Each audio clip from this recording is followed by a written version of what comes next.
The calendar flips to December. Which teams are outperforming their expectations? The next episode of SoCon Fast Break starts now. Okay, so here we are, the month of December, and you know the season is going extremely fast. Before you know it, we're going to blink and the non-conference part of the schedule is going to be done. I can't believe it. I was looking at the schedules today, and I mean, we're in the backstretch of non-conference play at this point. I mean, it's just wild how fast it goes. It is, and obviously you've got exam weeks that are in there, so there's going to be a little bit of a lull, and get ready because December 31st, that's when we're going to have some teams start playing conference action, and at that point, then get ready because it's even going to speed up even more. We'll be to March just like that. But it is interesting just starting to see right now which teams are starting to put some things together and which teams might be trying to still figure things out. And again, when we had Rocco Miller here, we were talking about the jigsaw puzzle and which teams were able to start putting the pieces together. And unfortunately, there might be a few teams out there that I'm wondering, are we starting to see some early signs that they might not even have all the pieces that they can put together? Yeah, you know, I think you bring up a great point in terms of we're kind of at the point in the season now where, yes, teams are certainly still getting better. And, you know, if you hit your peak right now, you probably ain't going to be that good. But we're starting to be able to see a little bit of a kind of proof of what teams are starting to look like, and they are starting to get better. And as you mentioned, not only throughout college basketball, but obviously in the Southern Conference in particular, we're starting to see some teams kind of separate themselves. Oh, no doubt. Whether it's positive or unfortunately negative. Yeah, that's right. And one of those teams right now that I think is starting to separate themselves, again, early on, I totally understand that. And maybe it's a little bit of a challenge to evaluate some of these teams because it's not a true apples to apples comparison because the non-conference schedule for each of these teams can be vastly different. Right. But record also does indicate something. You're playing who you play on the schedule. And for ETSU, sitting here at 6-1, now they've got a huge game tonight that we'll talk about against Dayton. But this is an ETSU team that you're talking about efficient and just a team that is putting some things together right now with Brooke Savage. And we talked about it. It was going to be interesting to see how this team, how quickly they could come together with all of the transfers coming in. It was. And I think we both talked about in the preview episode that we really did like their pieces. If they came together in the way that we thought they could and how they really kind of constructed this roster, what appeared to be really fitting Coach Savage's style of play. I know it's December 1st and next week I'll probably have a different response for you. Of course. But man, that's how it happens. You're going to have a hard time convincing me right now that ETSU is not the best team in the Southern Conference. They've played really well. As you mentioned, they've been really efficient. They're getting it from a multitude of guys at a high level. Yes. They're defending. They're doing everything that we expect a Coach Savage team to do, and frankly, are ahead of schedule for what I would predict with that many new faces on their roster. Yes. And they're a hiccup away from being one of the remaining 20-ish teams that would be undefeated. Oh, that's right. The loss there at PC leaves you scratching your head to a certain degree. But when you shoot less than 40% from the field, that's going to be a tough time to be able to win that game. And then, but you look at what they've been able to do, as you talk about defensively, they lead the SoCon in scored defense, 61 points per game. They also lead the conference in steals, almost 11 steals per game. They're forcing over 16 turnovers per game. So right there, you do that, you're putting yourself in a really good spot because then you're not putting so much pressure on your offense that you have to score so many points. And I think ETSU has been able to showcase that not only are they doing it on the defensive side, I should say, but even on the offensive side. And then it's easy equation when you can play elite level offense and elite level defense. Yeah, it's going to put you in a position where you can be 6-1 to start the season. No, it absolutely is, and credit to that staff for getting those guys to the point that they're at right now. Like we've kind of talked about. It is not easy when you have so many new faces coming in. But I mean, you talk about Cam Morris, Jaylen Smith, Brian Taylor II getting Player of the Week this past week. those are three guys that are playing at a high level right now. And, you're getting it on the perimeter and you're also getting a real presence inside. If they keep this up, they are going to be a handful in league, not to mention going to Johnson City. Excuse me. That's blasphemous to almost call it Jefferson City. Yeah. Going to Johnson City is not an easy place to go play. Right. And when you got a tough, hard-nosed, physical ETSU team, to your point, that is not only efficient defensively, but is really doing it on the offensive end as well, man, look out. Yeah, they're offensively, they're in the top 50 in two important categories. 61% for 2-point field goal percentage. They're 26th nationally and 38th nationally in field goal percentage at 50.4%. But they have a plus 20 scoring margin. I mean, that's significant. Yeah. They're averaging almost 82 points per game, which is second in the conference. And we'll talk about the team that's leading the conference in scoring right now. But again, the outlier was that loss 64-68 against PC, where they shot 38% from the field, 23% from three-point line, and PC shot 41% from beyond the arc. So that was the difference maker right there. But they're also one of 14 teams ranked in the top 50, both with effective offensive and defensive efficiency. It's the best start since the 2019-2020 season. And I can tell you, again, if that team would have been able to play in the NCAA tournament, watch out, because that was a special team. And you're seeing some of the same type of situations, or I should say there's some similarities between that team and this team. Yeah, and I think one of the things that stands out to me most is really their offensive efficiency. Yeah. Because with a Brooks Savage team, I expect them to be physical, tough defensively. Again, not a methodically slow pace, but they're going to want to grind it out a little bit. And if they're putting up over 80 points a game on the offensive side of the ball, man, that's just a recipe for a really tough. You're in for a really tough game. Oh, yes. When you're playing them. So to me, that offensive stuff really stands out as an outlier. And that's not to say that Coach Savage can't get it done as an offensive coach. He certainly can. But their calling card, at least during his time at ETSU, has been more of a defensive physicality. Yeah. Well, they're doing it. Now they just have got the offensive firepower to score. Yeah. And we said it's a simple equation. You stop the other team and you score, then it's going to be hard for you to lose a game. And I think one thing that's different about this team than his previous teams at ETSU is, as we mentioned, he's got like 3 or 4 guys that can go out and give you 15 plus a night.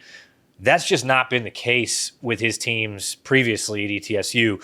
So he's got the versatility now where in past years, if Kamari Peterson or one guy didn't really have it going, they were really going to have to defend. That's right. Now, if one of these guys isn't exactly having the best night in the world, they've still got 2 or 3 guys that are giving you close to 15 a night. Oh, yeah, exactly. And I think that's what is imperative as you're looking at heading into conference. Do you have the depth, and can you have that situation where if a guy is having an off night, you've got somebody else to lean on, and that is significant for ETSU. And also, I did like to see that they honored Alan LaForce, former head coach there at ETSU. And obviously, we see him at Furman games quite a bit. He was an assistant at Furman back in the day. But what a great individual. And you're talking about a team back in the 90s, that ETSU team, upset Arizona in the NCAA tournament and then lose to Michigan in that second round. Yeah. And they gave Michigan a battle. They did. A battle.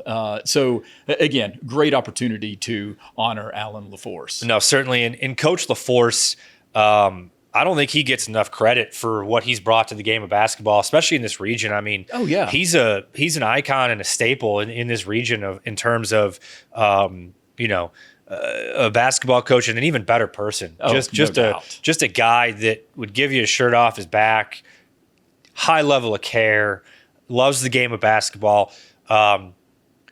Just what we love about the game of basketball in coaching as coaches is he loves to teach the game and mentor young men. That's and right.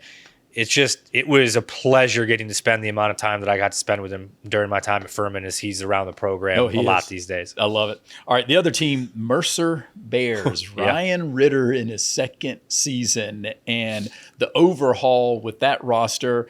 We talked about it. You're bringing in a guy like Baraka Okoje and what he can bring to the floor, so to speak. Armani Mighty. Again, it's one of my favorite names in all of college basketball, and he's living up to it right now. But then also you've got Quentin Perkins II. So this is a Mercer team that is loaded. And in terms of what we're starting to see, I know it's early, but they're averaging over 83 points per game right now. That's significant for Mercer. Yeah. And again, we know Mercer and Ryan Ritter. I know he's going to be able to push. He's going to get up and down the court, but he's not afraid to be physical. And I think you're starting to see some physicality, but also some athleticism as well for Mercer. And that's why they're sitting there in a positive position, especially early on in the season. Yeah. I mean, look, Okoje's been arguably one of the best players in college basketball so far. He is a problem. Yes, right. He is. And so you combine that with Armani Mighty, who has been fantastic. Frankly, I would have to think he's been better than they even anticipated. As you mentioned earlier as well, scoring about 84 points a game, leading the league. They're getting up and down. We knew that was going to be the case with Coach Ritter. But one of the things I've been most impressed with so far is their physicality defensively. I mean, they will get up and they will deny, they will get in you. They've got really good size. This is looking very much to me like a top 4 team in the Southern Conference right now. They've got some good wins on the schedule. And yes, we've talked about it's early. I know conference gets tough, but this team's not all of a sudden just going to fall off the map, when conference starts. This is a good basketball team, and I've been very impressed with what Coach Ritter's been able to do with this group and also so far. Don't forget about Zaire Williams. Also, he's been able to knock the three-point shot down, and Brady Shoulders, a sophomore, team captain, what he's been able to provide for the team. So I think this is a different Mercer team, and some of the pieces that we've talked about, can they come together? They at least have so far. Again, they're shooting 36% from beyond the arc. That helps right there. Significantly, that again, you can put the ball in the basket, especially from the 3-point perspective. No, it is. I mean, I've been heavily involved with the Southern Conference now for going on 4+ years, and this is the best Mercer team I've seen. I would think so too. Right now, I know it's early, and I know we're going to harp on that, but you are starting to see enough that you can at least you're making some established observations, and we'll get to the point where we can make some conclusions. But right now, they definitely seem to be a team that I'm not certain many people want to see. No, I mean, when you've got a guy doing what Okoje is doing right now, I mean, he's absolute stat stuffer. Oh yeah, no doubt. And with his size and his ability to get to the free throw line, I mean, he shot 30 free throws last week in 2 games, and is shooting it well from the line. He is going to be a physical nightmare come conference time, in my opinion. Oh, I think so too. And those were big wins that they had against App State and Elon. And you have those type of signature wins that's going to carry you, into conference play, and obviously the momentum that you need. And then I know we've talked about what Kevin Giltner has been able to do at Wofford. And they had 2 tough games. Northern Kentucky, they hung there with them. Were able to take care of business against Eastern Kentucky. And so right now they're sitting there at 5-3 as we're recording right here, December the 2nd. Yeah. And they've got some big games coming up, and we'll talk about that. But Kamari Holmes, it's been what great. he's doing. Yes. Niels Mahovsky, what he's been doing, some doubles in there. And then the freshman Brian Sumter, and Luke Flynn's been playing well. I mean, this is a Wofford team that they do seem connected. I think you hit the nail on the head right there. To me, that's the biggest thing I've seen is they look connected. They look like they enjoy playing for Coach Giltner. They look like they enjoy playing together. Now, some of that is probably because of what they went through so early that it kind of probably goes one of 2 ways. It either fractures or you get tighter. And I think that they have so far gone the former and the latter and gotten tighter. But that's one of the biggest things I see is the connectivity of this team. And you bring up the freshman Brian Sumter. Overall his numbers are solid, but what I like most about him is because he's had a couple really good games where he has shown real promise, but he's not trying to do too much. Yeah, and I think to me that is a really good sign, and I love his efficiency with how he's playing. I mean, he's shooting, I believe, almost 70% from the field. Exactly. I mean, look, he's going to get better throughout the year. And I think if he keeps this trajectory up, I would anticipate come conference time, he will make an even bigger impact. And he's been a rim protector at almost 2 blocks a game. That's right. Yes. And Kamari Holmes is leading the SoCon in scoring at just over 19 points per game. So you're getting some production from some of these guys, and they do seem to be figuring it out right now. All right. Another team that obviously is near and dear to you, that's the Furman Paladins. And I would have to say that we look at Furman and there's some questions. Yes, they have turnovers that seems to be plaguing them to a certain degree. They haven't been able to shoot the 3-point shot the way historically that we see a Bob Ritchie team be able to do that. But I think we have to look at this team and truly dissect the schedule. Now, they had a huge win against Richmond. Their A-10 took Illinois State down to the wire and could have won that game also. But you look at the mid-major programs that they've played in this schedule. I mean, it is crazy when you think about a High Point. Then you also think about a Northern Iowa, and both of those are in the top 10 there of the latest mid-major top 25. And then you throw Troy in there. I would say that's a top 50 program in mid-major level. I know Rocco Miller, our guest previously, he thinks so also. And so you're having those type of games that you can't tell me, even in losses, that's going to prepare you for the SoCon portion of the schedule. Absolutely. I mean, I would find it hard to believe that there's another mid-major school that has played a tougher mid-major schedule. Look, you want to win some of those games. I mean, of course, I'm sure they would like to have a better record than what they have right now. But they have gotten better over the last couple weeks. And we have to take their schedule and their record with a grain of salt, because I do think it will prepare them significantly for conference play. As you mentioned, I'm obviously, intimately connected to the program, but I do objectively think offensively they have started to look better. The ball's not sticking as much. They're cutting a lot better. They have been more efficient. I am concerned, as you mentioned, about the turnovers, because that does continue to be a theme. But a guy that I'm sure we're going to talk a little bit about during this show, Alex Wilkins, is still turning the ball over too much, but he is learning and he is getting better, and he's learning while being thrown into the fire. That's right. Because he has to be. And I suspect that he will get significantly better as we move on in terms of limiting some of those turnovers.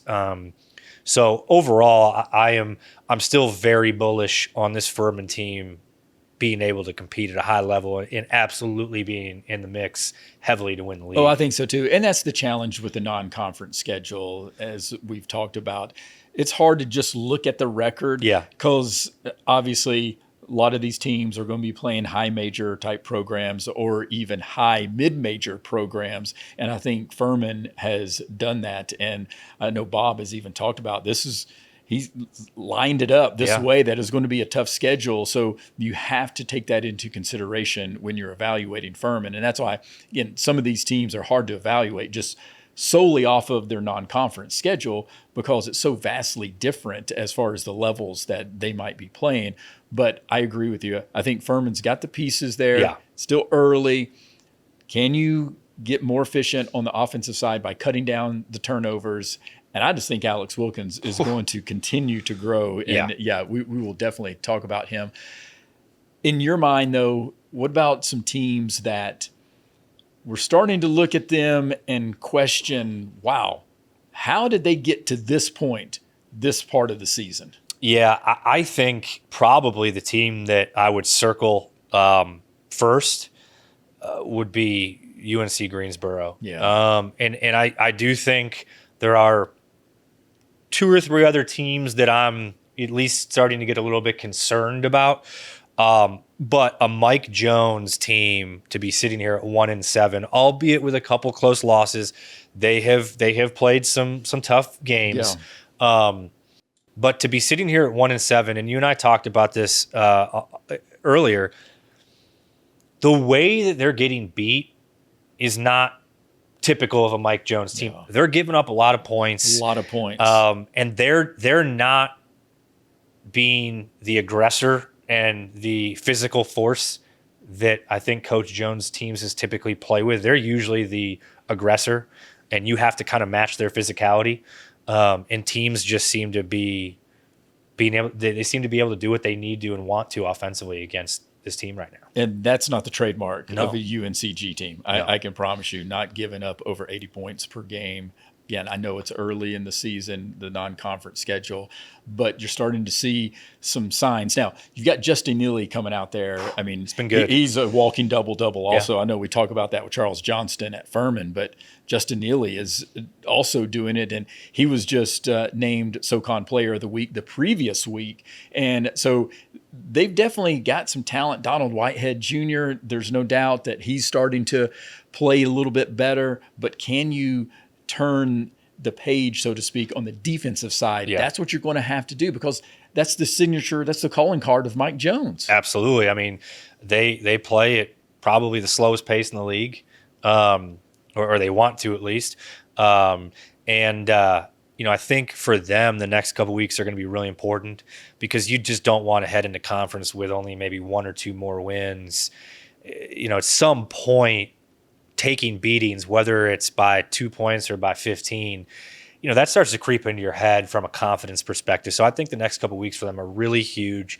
Can they get right defensively? Because if they can get right defensively and they can control the tempo and be the aggressor, that style of play, you're going to be able to be in just about every ball. That's right. Yeah, no doubt. And they've got a big game this week against UNC Asheville there at the Harris Cherokee Center in Asheville, where the SoCon Tournament Championship is. So they'll be familiar with the place. And they haven't had a whole lot of success as far as tournament time, but maybe this is where it flips for them, so to speak, that they are able to get that win.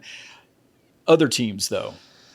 Yeah, I think the other one, and maybe we kind of flip it a little bit here, concerned, not worried, but concerned a little bit, is Chattanooga. Mm-hmm. They just haven't looked like themselves. They've got only 3 double-digit scores, and those guys are barely averaging over 10 a game. They're not shooting it particularly great from the field, and then you lose a game against Tennessee State at home this past weekend.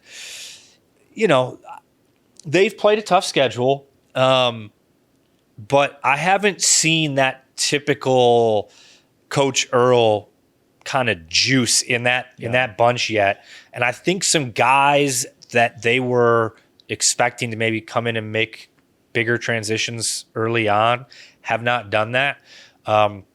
But this is the nature of the world that we're in right now. It is. A switch could flip come January, and these guys take off. Yeah. Well, they lost a lot, though. They did. And especially in the backcourt. I mean, you lost it all SoCon backcourt there. I mean, that's significant. Leaders of your team, not only of the team, but also floor generals, so to speak, and guys that could score.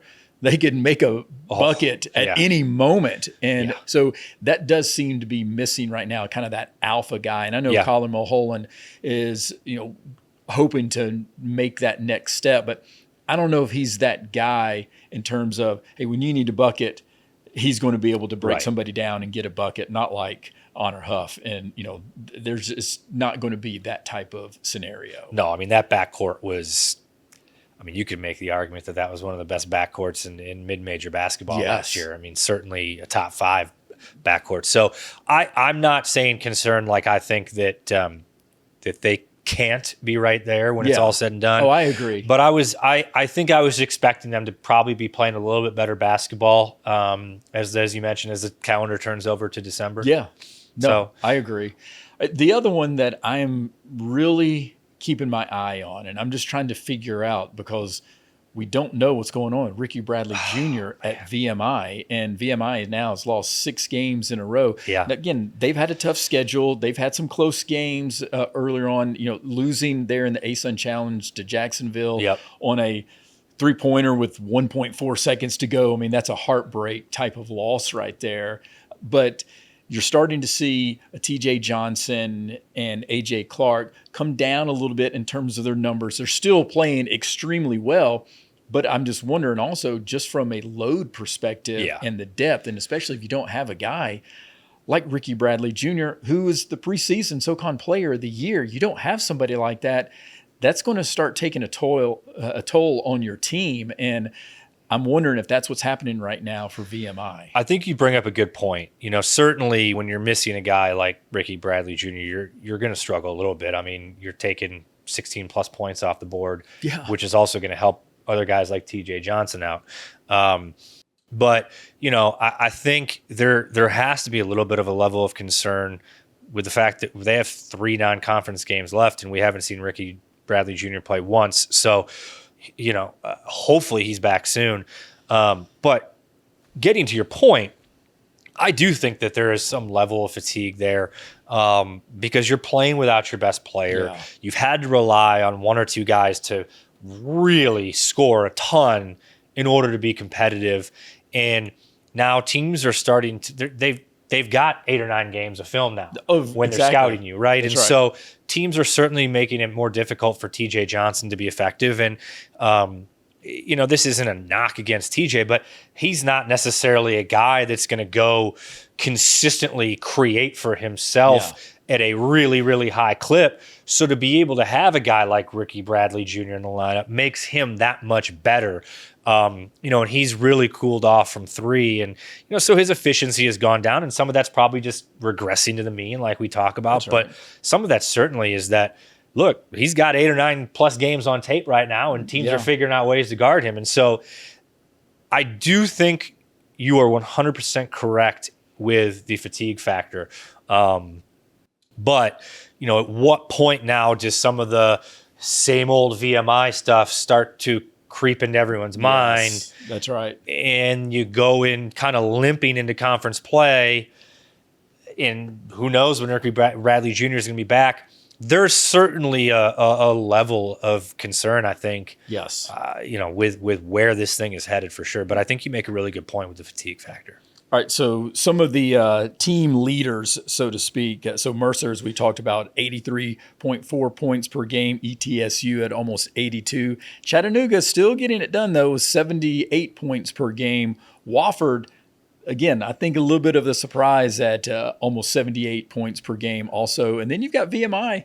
They're sitting there scoring 75 points per game. Now, you do have to take that into consideration, even for some of these other teams too, because there are some non-D1 schools that are associated, are baked into these stats. Also, the one thing that for Furman that does lend me to think that, okay, they'll be okay, because they have been able to rebound.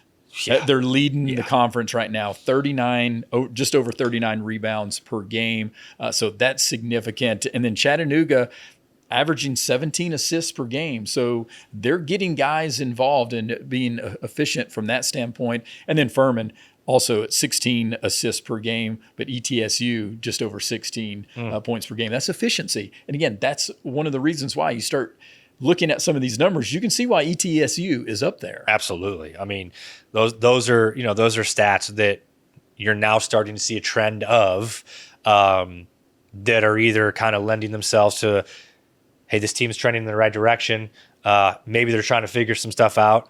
But a lot of that comes into play when you talk about scheduling, because some of those stats that you rail off now, as you always preach, stats don't always tell everything. But some of those are really positive statistics that you think for Chattanooga would have them trending in the right direction. But you do have to go back and look at the schedule that they've played. That's right. Played a tough schedule. So, maybe they're still trying to figure it out. Yeah, and I think there's also, we've talked about the equation. If you can stop the other team And if you can score, you're going to have an opportunity to win. And I think that's why we're seeing Mercer and ETSU where they are right now early on in this 2025 season. Because you look at ETSU, we talked about it, shooting 50% from the field. Well, Mercer's right there third in the conference behind Furman at 46, which is second, but they're at 45%.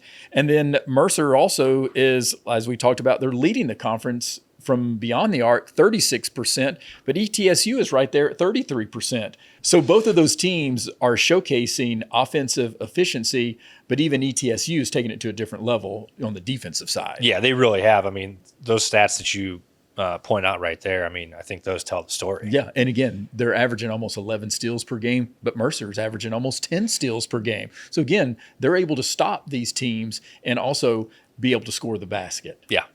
All right, so now looking at players who have performed well so far. Early in the season, I get it, and we talked about it already. Brian Taylor, the second there at ETSU, was just named SoCon Player of the Week, a triple-double against Central Arkansas, only the fourth triple-double in ETSU history, and that's obviously a significant moment and easy to see why he would be chosen as SoCon Player of the Week. Yeah, and you mentioned that he's only the fourth player in ETSU history with a triple-double. That surprises me a little bit with a program that has that much history. Agreed. I would have certainly thought there were more. But yeah, I mean, he had a really good week. Frankly, there's a number of guys that could have gotten that Player of the Week award, but two of them are his teammates. Right. You talk about guys that have been top performers. Obviously, certainly Brian Taylor the second has been great. But sticking with ETSU briefly, I mean, Jaylen Smith and Cam Morris have also been really good. I mean, Jaylen Smith had 28 and 8 against Central Arkansas. And, Cam Morris continues to just be the model of efficiency, as we talked about earlier.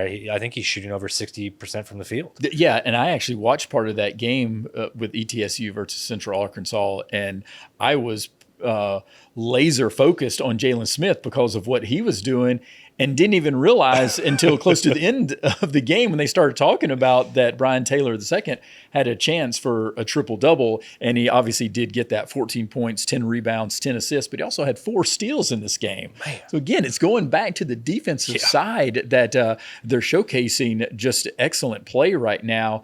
And also, you look at some of the other performers. You do have to look at Charles Johnston there at Furman. He's had 5 double-doubles this season, which is 4th in the country in terms of number of double-doubles.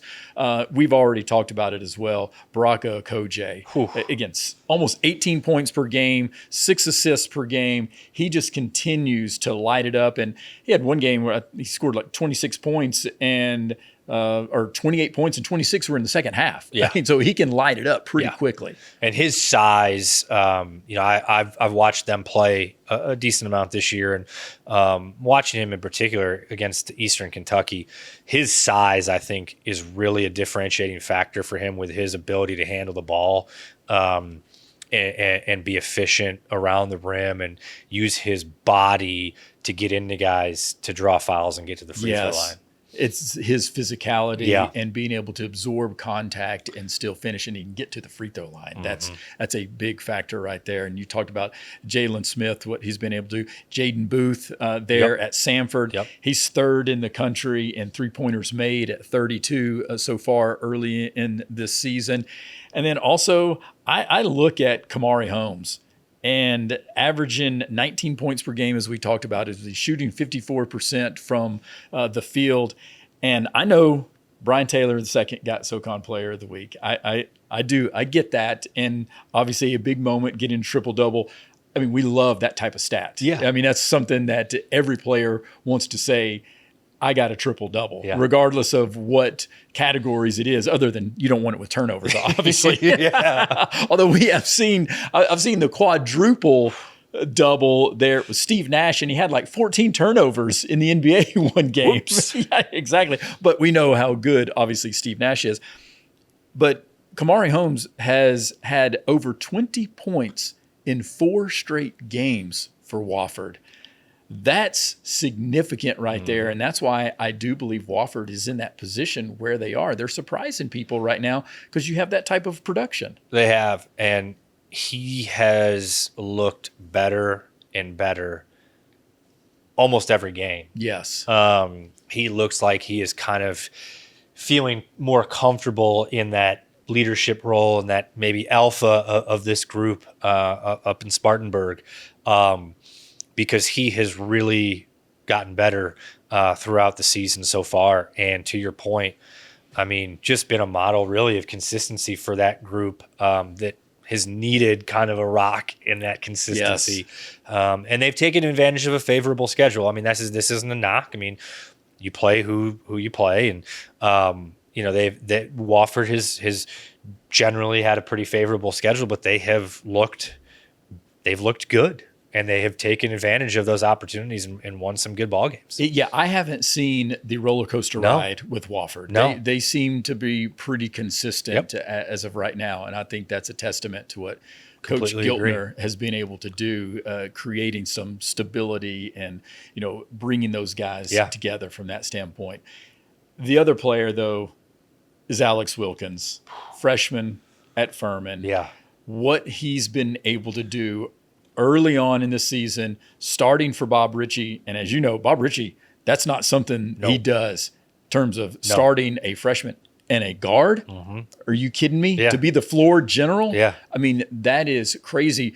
But he's third in the conference in scoring right now. He's averaging over 18 points per game. I mean, this guy is efficient. He's shooting 61% from 2-point range. And now I know he needs to improve his turnovers and his three-point shooting, but my goodness, he can get to the rim, and he's so efficient, and he gets guys involved. Yeah, he does. 41% of Furman's assists come through Alex Wilkins. That's efficiency right there. No, it is. And you mentioned the turnover piece. I completely agree. And I think, as we talked about even early on in the show, that will improve as the season goes on. But even just in the first month, in seeing Furman play a couple times, his command of the offense and his floor vision, which I think his floor vision to begin with was excellent, but he's starting to see stuff a little bit more now. And I've seen him make some passes over the last 2 weeks that are really, really impressive. Yes. For anybody more or less being a freshman who's in his first year in this system, and frankly, not an easy system to learn. Not everybody can play in that Princeton-style offense, and with some of the concepts that Coach Ritchie runs, you have to understand how to play basketball. Oh, and he high has been IQ level on the basketball side to be able to play there. And he has been exceptional. I mean, he averaged 25.5 a game down in Orlando last week in 2 games against an A-10 and the team that was predicted to win the Missouri Valley Conference, a very good mid-major basketball team. Yeah. And I think one of the things that you really mentioned, and I'm curious to see how teams will start to play him come conference season, is yes, you really would like to see him shoot the ball a little bit more efficiently from 3, but he seems to be able to get downhill just about whenever he wants. Whenever. And he has good size. He does. Because you have to honor his ability to get downhill so fast. And so you step off of him just a little bit, guarding out on the perimeter, but don't give him too much space because he'll launch it from anywhere. And maybe that's part of it right now. Maybe he's trying to do a little too much, taking some ill-advised three-point shots. But I've watched enough that you take a step off of him, and if you have a hand down, he's going to shoot it right over you. And he just seems to be a different type of playmaker. And when you talk about getting downhill, it's almost that he glides downhill. He's so smooth, and he can, once he gets the hips turned on that defender, watch out. He's gone, and he finishes strong at the rim. He finishes exceptionally well, especially for a freshman. And to your point, if he gets your hips turned and he gets a step on you, you're in trouble because he's got good size. He finishes well into contact. You talk about 8 feet and in with him. I'd love to go back and watch their film and see what he's shooting from 8 feet and in. especially on straight line drives, getting into guys' bodies. It's got to be 70-75%. I would love to see him, and I think teams are going to start scouting him, that they're going to make it harder and harder for him to be able to straight line drive. Yes. But I would love to see him continue to get downhill as much as he can, because, as you mentioned, he just makes things happen when he gets downhill. He either scores, gets fouled, or he's now really starting to see the reads within Coach Ritchie's offense and be able to make plays and set guys up. That's right. Yeah. So I think you do have to have him in consideration for SoCon Player of the Week. And I know absolutely. SoCon offices, they did. He was, listed as a nominee, but there's no question that he should be getting even more attention, in my opinion. Look, you brought it up last week when we were talking at one point, and I agree with you. You're going to have a hard time convincing me that there are 5 better players in the league right now. Than yes, him. Agreed. Yes, I mean, and I know that might be hyperbole or whatever you want to say, hot take, but the stats don't lie, and more importantly, just watch the film. Yes. Because you see it. He's a different type of player. He just has a different it factor about him. He is a dude. Yes. You hit the nail on the head. He has that it factor. We talked about it both at the Alabama game when we caught up at halftime. He literally, that arena opens up. They're playing a top 15 team in the country. Yeah. It's his first college game. They get the tip.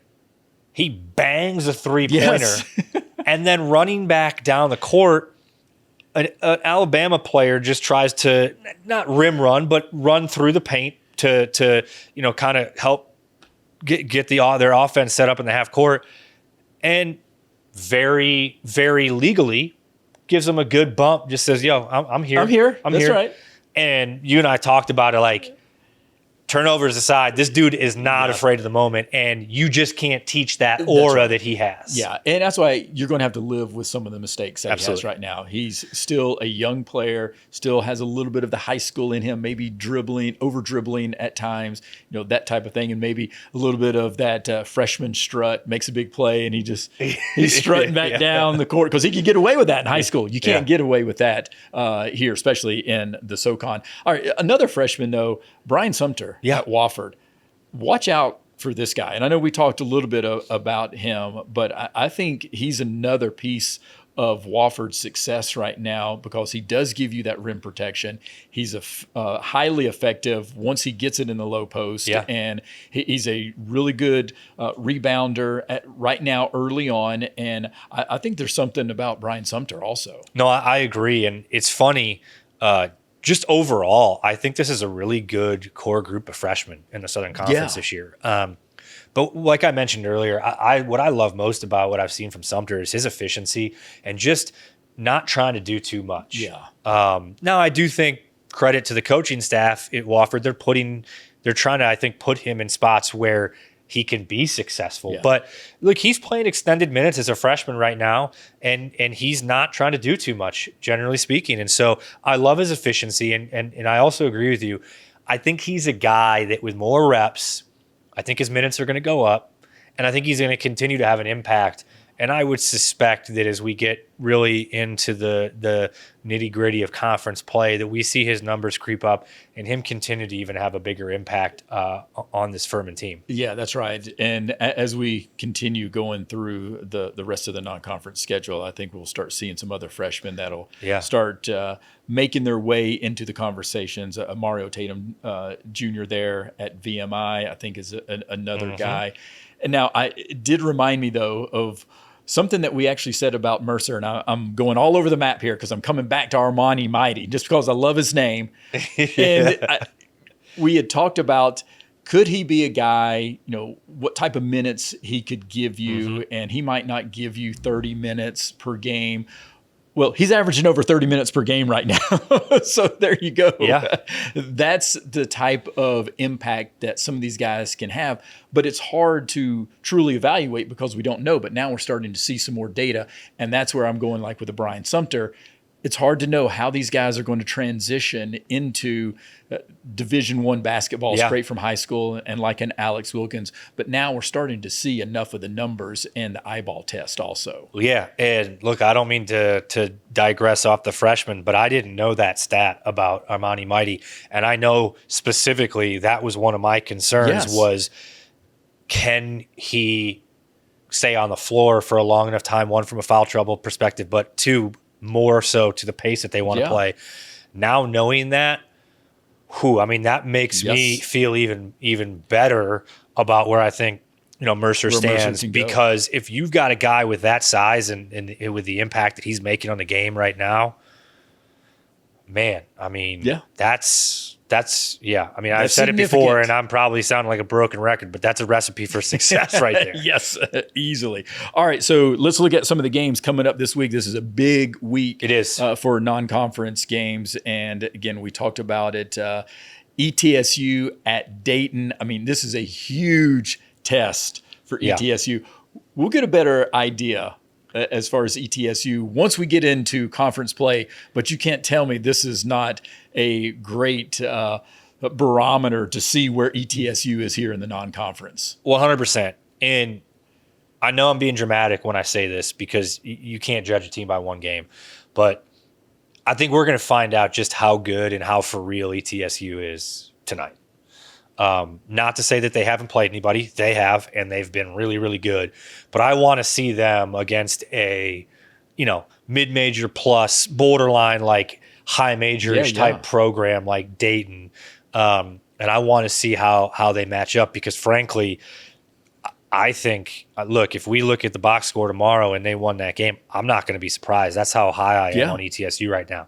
But I think, to your point, tonight is going to be a really big test, because Dayton is an NCAA tournament caliber team. No doubt, yes. We know it's tough to play at Dayton also. It's a very, very difficult place to play. It's a great point. To play.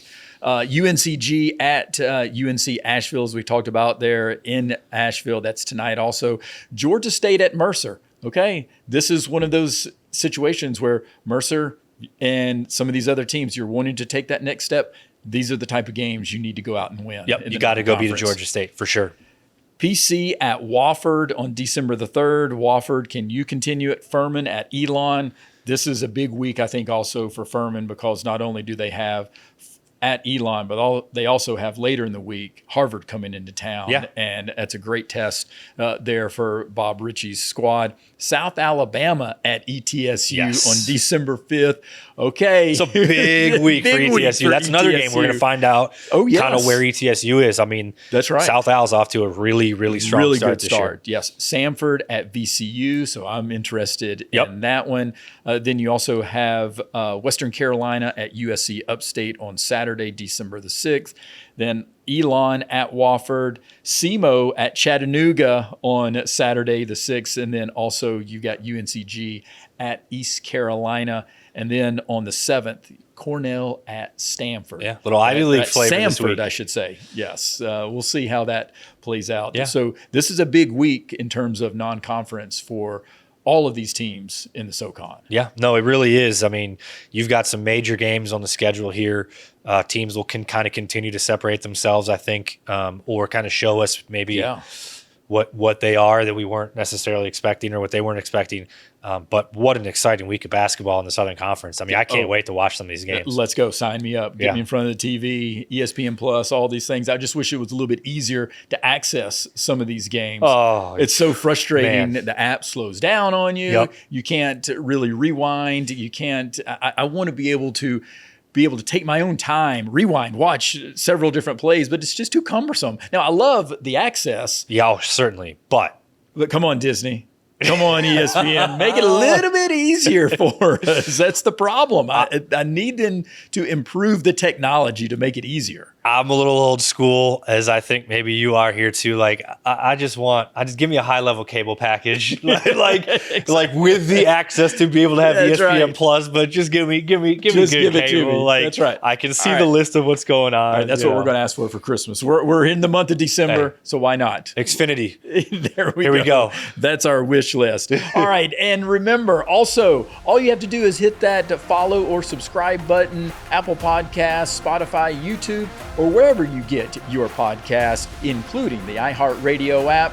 Until next time, may all your jumpers hit nothing but the bottom of the net.